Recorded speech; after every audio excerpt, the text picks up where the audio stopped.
and I'll never back down. In the middle of the ring is where I lay the smack down.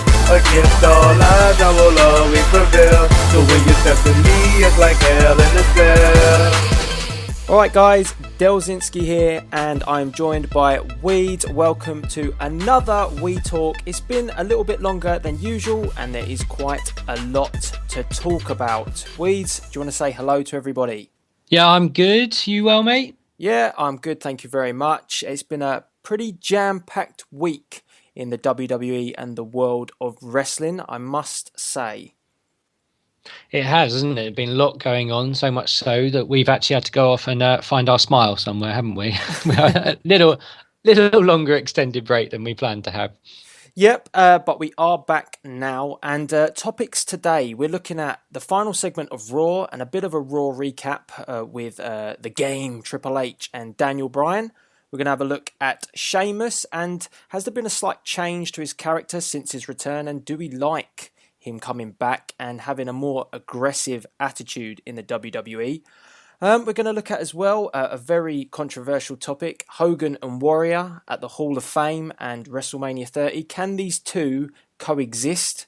I don't know. And we want to touch on as well the fact that maybe, just maybe, Sting has signed a deal with the WWE. So quite a lot to talk about. So first of all, Weeds, what do you think of that final segment on Raw between Triple H and Daniel Bryan? The ultimate burial, so to speak. Well, all my piss-taking and sarcastic comments the last few weeks are starting to come true, aren't they? You pissed Triple H off, mate. I did. Do you reckon he listens? I think so. Because he's walking out WWE Undisputed Champion now, isn't he? I thought it was kind of funny because... all this time we've been going on about how, he's potentially going to stick himself in the main event, and he could very well. Batista's face was a bit of a treat when he actually did announce that he was going to be in the main event. I actually thought that segment and the Bryan segment were quite well structured, particularly the fact that Orton got the last laugh of the RKO. I'm loving Randy Orton at the moment, so yeah, I was happy with that. Yeah, Orton's bit was good because it literally came out of nowhere, didn't it? I wasn't expecting it. I was still recovering from Triple H putting himself over again. But no, I did like the segment. Just Triple H. I mean, the stuff he was saying, I thought was all really good. It was all really strong. Don't particularly, agree with him having to be potentially in the main event. But I liked it. It was great, especially, and Stephanie, she was doing her thing again, wasn't she? Yeah, she sells the segments the best. I would have to say, she's more aggressive than Triple H. Well, she's Vinnie Mac now, isn't she? I told you. Said this a couple of weeks ago. She is Vince. Am I right? Which would make Triple H Shane? You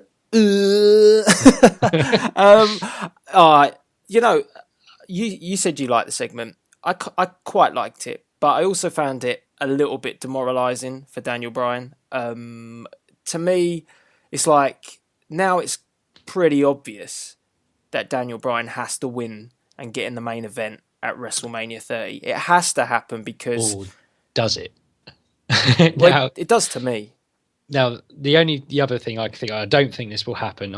I still think the same as you, that Daniel Bryan will go over here and then move on to that triple threat match. But what happens if there's something like a no contest and these two literally have to be separated and can't sort their issues out? I'm assuming it's going to build up over the last couple of weeks before Mania anyway now. And then we get something like the Fatal 4-Way like they did at WrestleMania 16. Is that something you could see potentially happening, or do you think they'll stick with a triple threat kind of match they've already kind of put out that they're going to have?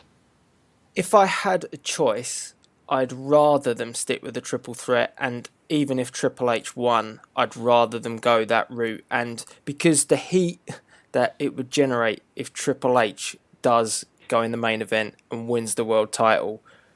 Oh my God. Oh, it doesn't need any more heat, does it? It just needs the happy ending now to cap off this exceedingly long massage that they've had going on. Do you know what, though? And I'm probably going to sound wrong because I have all this build-up and, on previous We Talks, I've always said, well, look, I want Daniel Bryan to win that title. I'm beginning to come round to the idea a little bit that Triple H could ultimately piss off the whole WWE universe by winning the title. I don't know why. I just am. I'm just coming round to the thought process that maybe that could work. Although I think that they've done everything in terms of burying Daniel Bryan to the ultimate max that surely he has to win the championship now. Well, I'd be amazed if Daniel Bryan doesn't walk out with the championship from WrestleMania now, especially as you say, as they've buried him week after week. Well, not buried him, but they've very much got the upper hand on him, haven't they? I did like that segment though. As I said, I'm not an advocate that Triple H needs to beat people. I was upset when he beat CM Punk a couple of years ago at SummerSlam because it didn't really make a lot of sense. I like the fact that he did go, and as I think I said to you outside of this, that the only problem I had with the segment is that he more or less made himself the number one heel in the company in about 15 minutes, didn't he? He'd gone over, he'd screwed the guy over, he'd outsmarted him, and then basically handcuffed him and beat the shit out of him, didn't he? He gave him a head chair shot. Yeah, and that's a no-no. And there's only one guy that seems to break that rule, and it is Triple H. He did it with the Undertaker as well, didn't he? I think at WrestleMania. Exactly. Well, he made that rule, didn't he? so he's willing to take the fines. Yeah, I don't know. I'm kind of. The other thing I've noticed as well is we're talking about Triple H and Daniel Bryan. Triple H and Daniel Bryan. Main event, Triple H, Daniel Bryan. I mean, where is Randy Orton? And where is Batista in all this? Although their segment was pretty good, they're almost, pushed to the side during all of this. You're either looking at Triple H or Daniel Bryan. Batista, Randy Orton are not even in the mix at the moment. And although they've got their own little feud, and I'm imagining that possibly after WrestleMania that they could continue their feud, these guys ain't got a hope in hell of winning that belt or walking out as champion.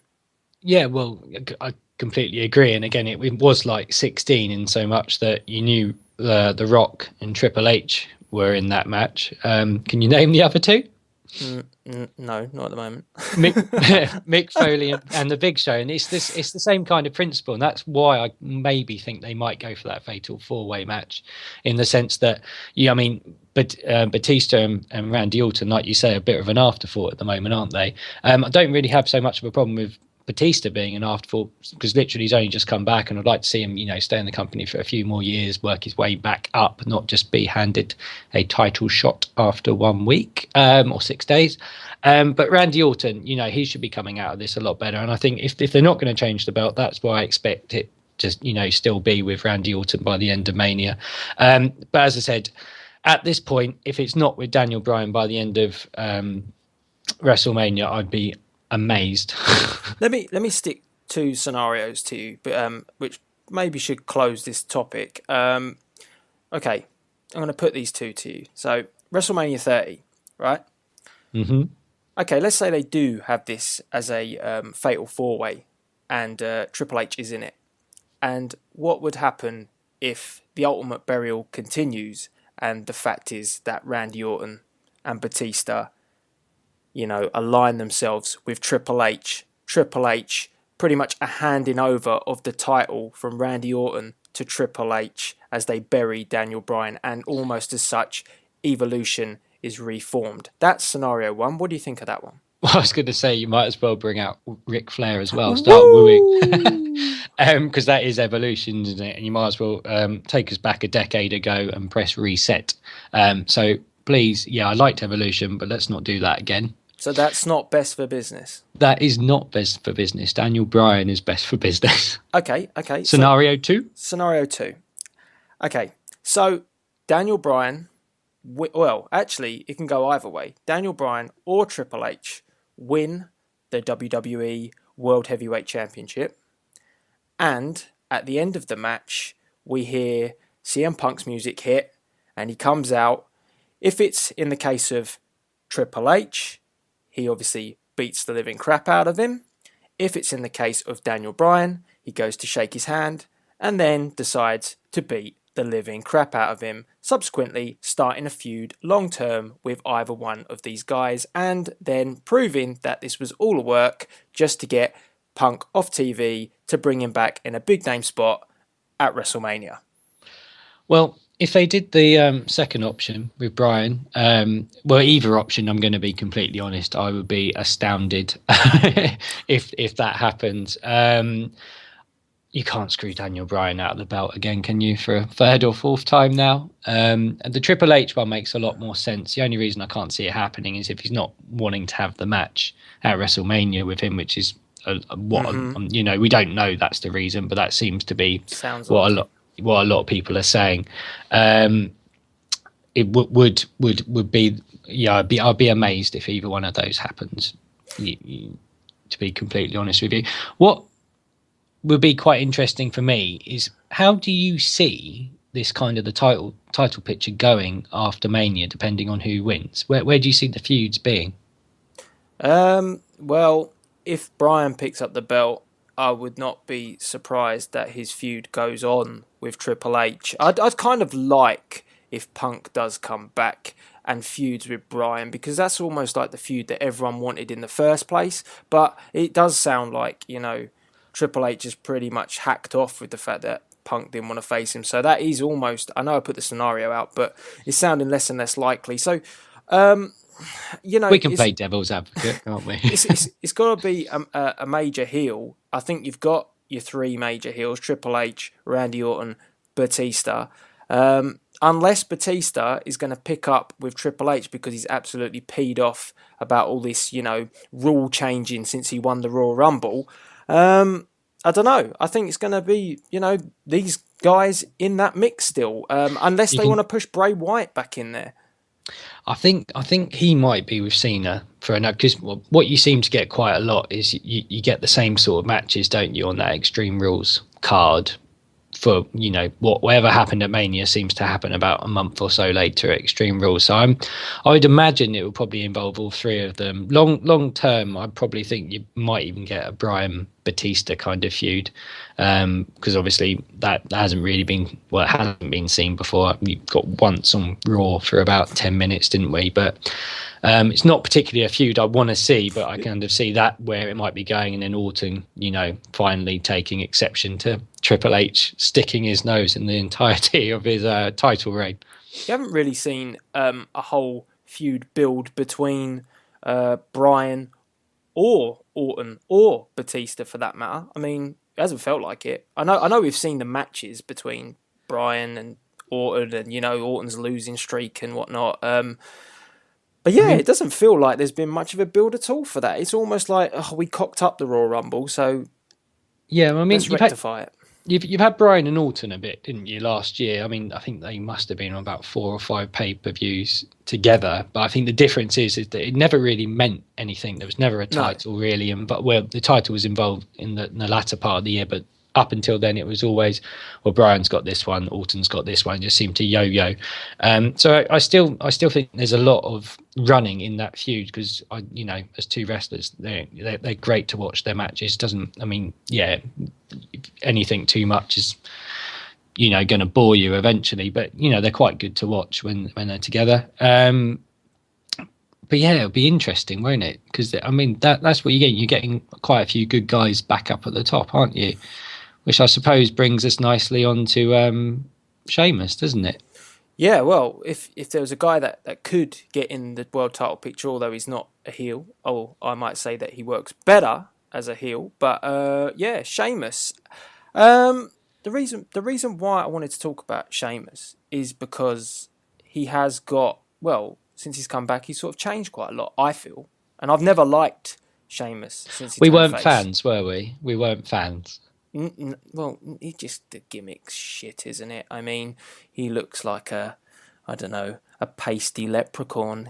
I was going to say, we're from that side of the world, aren't we? The UK and Ireland, and we're not that white, are we? Well, I'm not that white.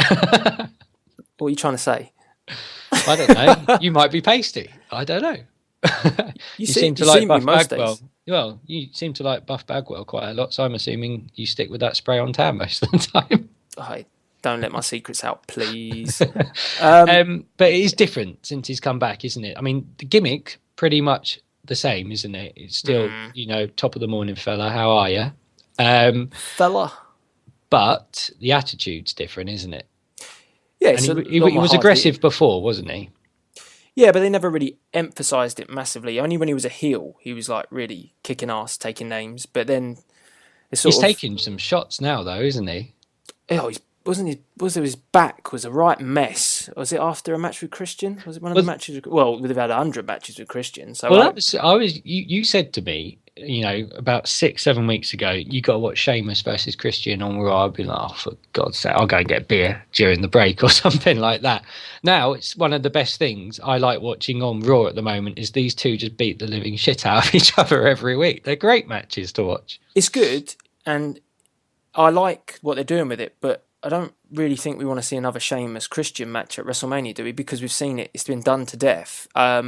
Sheamus, as I've said, this aggressive streak is good, and it's not just aggression going out. I mean, it's taking some pretty heavy, serious bumps. I think in Elimination Chamber he took quite a lot as well. So he had probably one of the better spots, didn't he? Was it the huge boot? I can't remember what it was. Yeah, it was. I mean, yeah, he's been taking his lumps and he's been dishing them out as well. And as I said, him and Christian have beaten the holy piss out of each other for the last few weeks. Mania, we know they're both in that great event that Hulk Hogan fought up, the Andre the Giant Memorial Battle Royal, 3 months after a Royal Rumble. Do you see him winning that one? Yeah, he's probably got to be one of the favourites, hasn't he? I'm still hoping that Van Dam comes back at that, by the way. I would love Rob Van Dam to come back. I think, he's got that unique style. And again, it would be such a great, you don't need huge surprises, but one like that when you're not expecting him, maybe I'd love to see Jericho back as well at the same sort of time.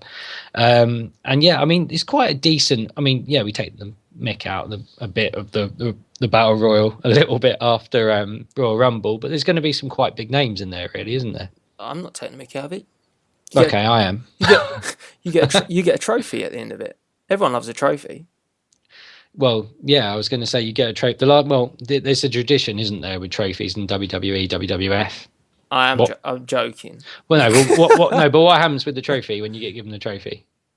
I don't know. You're ultimately going to have it for 2 minutes before someone takes it off you and smashes you over the head with it. This is what happened since Bad News Brown did it to Bret the Hitman Hart, I think, WrestleMania 2 or something like that. I did. Just to make it clear, I did not see WrestleMania 2. I wasn't old enough. Just to clarify, yes, he is that old. No, I'm not. That trophy was pretty hideous, I'm not going to lie. It was bigger than Bret Hart, the one from WrestleMania 2. This one, this one's interesting. A giant trophy of a giant. Respect. Yes, well, there is that. It's done for a good reason, and it's done, But I find it interesting. I think towards the end, Andre the Giant actually hated Hulk Hogan. So, awkward. Let him pick him up. Didn't put him down gently, did he?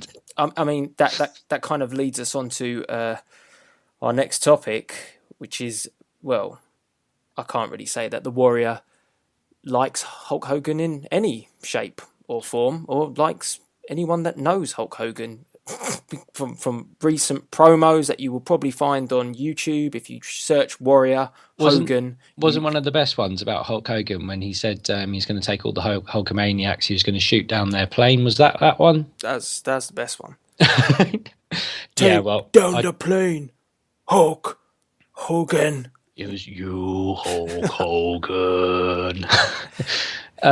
Yeah, well, I'm still expecting these two. Well, they can't coexist, can they? Well, Hogan can, but Warrior can't. I find it amazing. I find it really, truly amazing how they managed to get these two in the biggest event of the year. WrestleMania 30, the biggest one potentially of all time for a long, long time. Come on, they've got Jake Roberts and Scott Hall running some kind of intervention on their day, haven't they, with DDP? No, but come on, right? I mean, they haven't got there yet. You've got to think about this from Warrior's point of view, right? Warrior got given the game deal, the promotional pack, signed probably a Legends deal, but he got brought back and he was told, you're promoting WWE 2K14, you're going to be, getting your own DVD, which is coming out soon, and Warrior Warrior must have been thinking to himself, thank God, and there's no one here to ruin this. That bugger down there, that Hogan, he's at TNA, ruining that company, and I'm here in the WWE. And then, oh dear, talk about his promo with the plane coming down.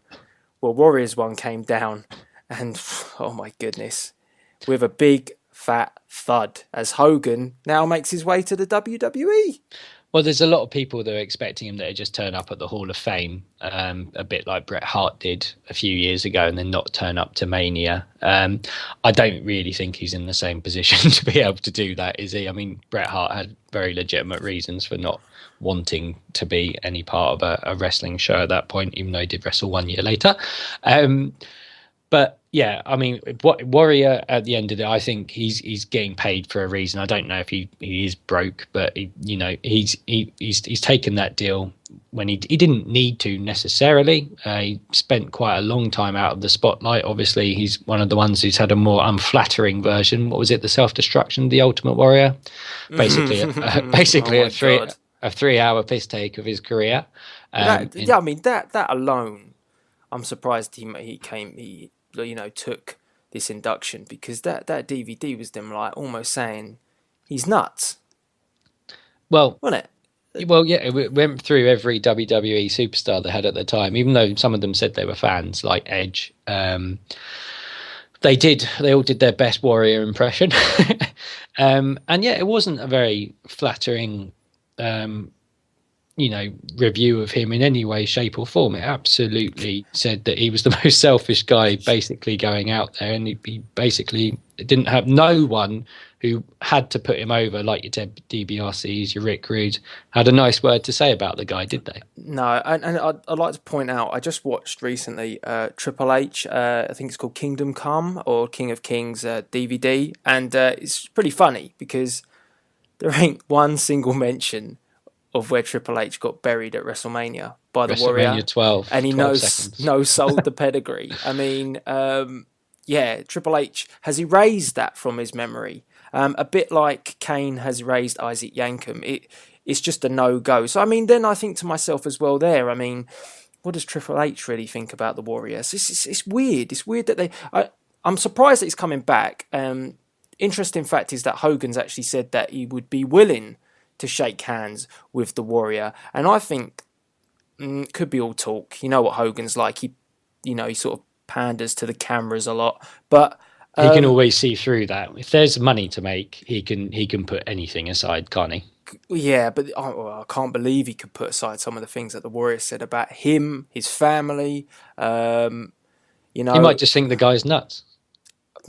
Well, the rest of us do. He clearly is, but I'm not being funny. But part of, obviously, my channel is a gaming channel, but something that made me buy would have made me buy WWE 2K14 if I wasn't buying it already, was the fact that Warrior did that advert, because that was fantastic. I was going to say, growing up, were you a Warrior fan? I was. I liked the Warrior. Didn't understand the gimmick to save my life, but I used to want him to win. I was quite happy when he went over at WrestleMania 6, even though again I didn't see that one. But I liked the character when at that age. I suppose it was the equivalent then of John Cena, weren't it? Yeah, I mean, every week we have to wheel out the Zimmer frame for old weeds. So he keeps saying that he wasn't around, but he was. It's 1990. I wasn't around then. Jesus. But yeah, I mean, if these two, I'm struggling at the moment to see, number one, Hogan and Warrior at the Hall of Fame, because Hogan's got to be in the crowd, as Warrior accepts the Hall of Fame induction. And number two, I'm also thinking, if Warrior's out on the stage at WrestleMania 30 in front of the crowd, Hogan won't be around for that segment. Oh, it's easy. He's just going to get Mr. T to beat the shit out of him, isn't he? Oh, yeah. I pity the fool. I disagree with that induction. No. Well, they always like their celebrity ones. If Pete Rose is in, Mr. T can be in. Donald Trump. Donald Trump. Well, the hairpiece is, let alone you had to let him in. Unbelievable. I mean, have they concluded their Hall of Fame inductions? Because there's still quite a few notable ones missing, isn't there? Yeah, I'm not entirely sure if it's all done yet. I'm still amazed that the Macho Man is not in the Hall of Fame. Well, lots of rumours about him and a young Mrs. McMahon Helmsley, which I don't think are true, but may well be. Really? Yeah. What? This isn't a gossip channel, is it? What were you trying to put out there? I'm not putting anything out there. Macho Man did that. Oh, there's some dead silence right there. Holy but no, hell. yeah, Macho Man definitely should be in. How he isn't in yet is quite questionable. Owen Hart, another one who should probably be in. It's quite a few, isn't there? Yeah, Hall of Fame is about the wrestlers. All this other stuff, Trump, Mr. T, no. It's not Hall of Fame, is it? I mean, yeah, it gets silly. They call it the celebrity wing of the Hall of Fame, but I don't care. Yeah, I mean, I think we've covered it a lot. If you want to talk about the Hall of Fame in detail, you've just got to ask Ric Flair. He can tell you a story for about 4 or 5 hours by the looks of it. So if we want, Hall of Fame, to me, it was good before, but then they started getting silly inductions, and I sort of thought, it's lost its sort of value. I'm glad that people like Jake the Snake, I'm glad these people get acknowledged, but yeah, no problem with Jake the Snake going in. It just disappoints me that they sort of get jaded, because it's about people that have put money into the WWE as opposed to the people that have had a good service there. I mean, otherwise Macho Man would have been inducted years ago. There's a reason, and as I said, there is quite a strong rumor out there that something may have happened with a younger Stephanie McMahon. As I said, I've only heard rumors about that on like wrestling websites, so I wouldn't be able to say if that was very accurate or not. But he did pretty much disappear from the WWF as it was back then, from about 93 onwards, didn't he? Mm-hmm. Never seen again, never really mentioned again, apart from a DVD set, one DVD set. And for the wrestler he was and meant to the WWF and Hulk Hogan and even Wrestling the Warrior world. Yeah, I mean he should probably be mentioned a hell of a lot more than he is. Oh yeah. If only to make you do that. Last but not least, it kind of ties in with all these legends. Sting, deal done, apparently.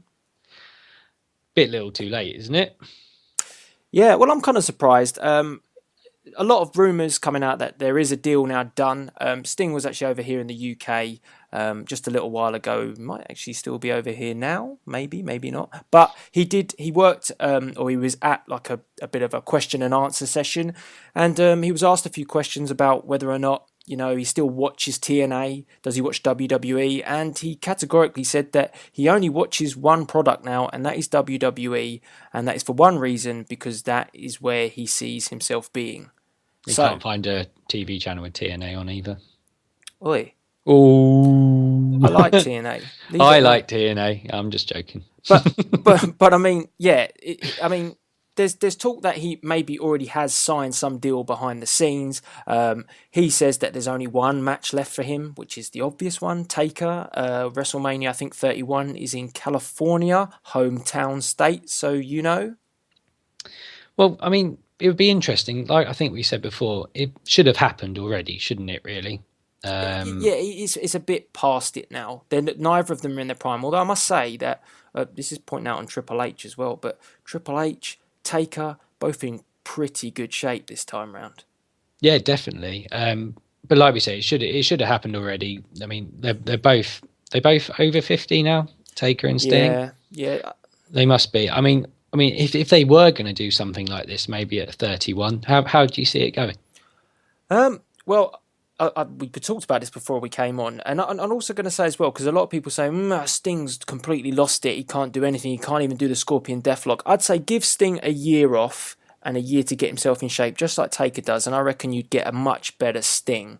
But my scenario is, if this was going to kick off, this should kick off from WrestleMania 30. If Sting has got a deal in place, then at the end of this match with Lesnar, Lesnar's not going to take the streak. No chance in hell. But if Paul Heyman might. He's going to have to find someone else next year, otherwise, isn't he? He's not going to stop until he's done. Sting. But I'd kick it off from WrestleMania 30. I'd have something with the lights. I'd maybe even have Sting there in the top, in the rafters, looking down at The Undertaker. What sort of moment that would be. And then have almost like what we had with The Rock and John Cena. I don't really want to mention too much, but have a year-long sort of promo stroke feud where it's almost about the powers of the two and the mystique of these two superstars. I think it just works. Regardless of not if the match is going to be any good, I would love to see this build for a whole year. No, definitely. I think what you just said there with the idea of having him up in the rafters doesn't need to get involved in any way, shape or form. If something like this did happen, the imagery of having that up there. I mean, think how long they built up Sting for Starrcade in '97. Didn't say a word for 9 months, did he? Yeah, but it does. That's as simple as it's got to be.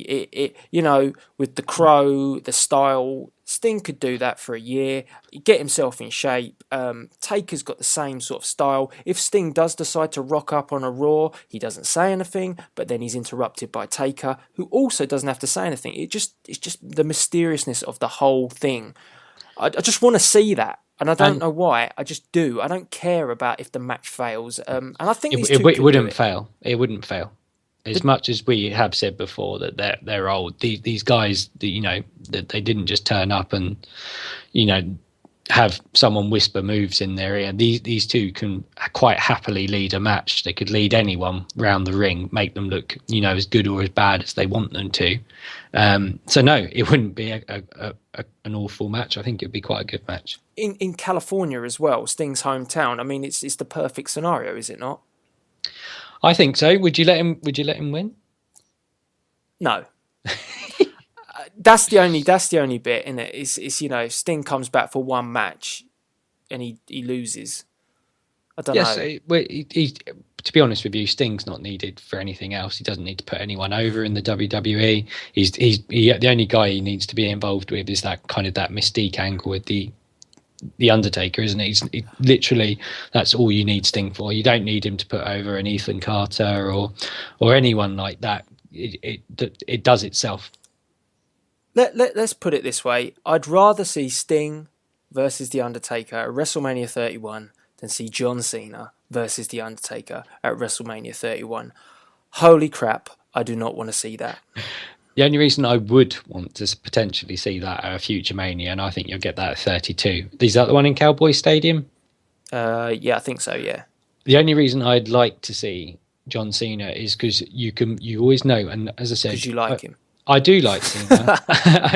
I'm not going to say he's my favourite guy to watch, but I do like Cena and what he has done for the business over the last few years. Some might say, that he's had it all his own way, and I suppose another way of looking at it is that he's done everything that's been asked of him, but that's probably a wider discussion for me and you to have on another one of these, isn't it? The Cena debate could be a long one. Well, I think we could probably do that at some point, couldn't we?